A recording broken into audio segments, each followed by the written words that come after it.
প্রিয় বন্ধুরা, আসসালামু আলাইকুম। আপনাদেরকে এক বিরল প্রজাতির ডুমুর গাছ, আরবিতে যাকে বলা হয় তিন, যে তিন ছুরাটি আমরা পড়ে থাকি নামাজে এবং হুজুরদের মধ্যে শুনতে পাই, সেই তিনের বাংলা হচ্ছে ডুমুর। এটা বাঙালি জাতিদের ডুমুর। দেখেন, হাজার হাজার লাখ লাখ ধরে আছে গাছের ভিতরে। আমি দেখাবো, একটু কাছে আসেন ভাই, একটু কাছে আসেন। দেখেন, এই দেখেন কি সুন্দর মিষ্টি, একদম মিষ্টি। এটা কাছে আসেন।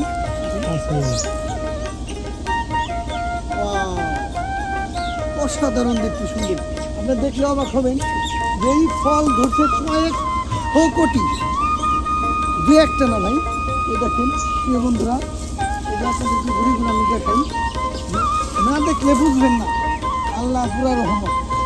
এই গাছটা এমন জায়গায় সৃষ্টি হয়েছে যেখানে লোক চক্ষুর অন্তরালে মানুষের থেকে অনেকটা ভিতরে। আমার চোখে এটা পড়া মাত্র আমি চেষ্টা করলাম আপনাদেরকে ভিডিওর মাধ্যমে এই গাছটার সাথে পরিচয় করার জন্য। এবং এত ফল ধরছে এই গাছটায়, প্রায় আপনার 5 থেকে 6 মণ আপাতত আছে। আর ছোটো ছোটো দেখতে পাচ্ছেন, ভাইকে কাছে আনলে দেখাতে পারবো আপনাকে। একবারে নিখুঁত ফল ধরে ধরে পেকে আছে উপরে গাছে। পাখি কিচিরমিচির করতেছে ফল খাওয়ার জন্য।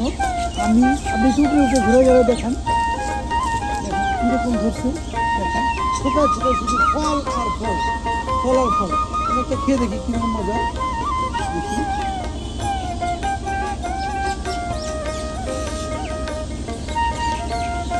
মিষ্টি, অসাধারণ মিষ্টি।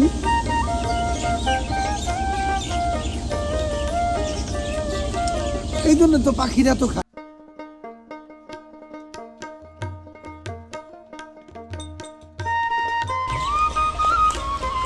অনেক অনেক একদম চমৎকার সুন্দরভাবে ধরে আছে। কিছু লতা পাতা যেগুলো দেখতে পাচ্ছেন, এগুলো কিন্তু সব বড় হবে। তো এরকম বিভিন্ন প্রকৃতির প্রজাতির গাছ পাইলে আমি আপনাদেরকে দেখাবো। আর আপনারা যদি এই গাছটা দেখতে চান, অবশ্যই মানিকগঞ্জের কৃষ্ণপুর ইউনিয়নের পাশে আটিগ্রাম ইউনিয়ন, এখানে আসবেন।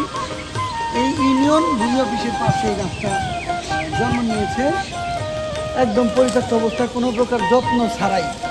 আর এই গাছের এই ফলগুলা আপনাদের কিছুটা হলেও পরিচয় করার জন্য চেষ্টা করলাম। আর দেখে অবশ্যই আপনাদের ভালো লাগবে। আর ভালো লাগলে অবশ্যই একটা লাইক, একটা কমেন্ট করবেন। প্রত্যাশা রাখি, সালাম দিয়ে শেষ করব।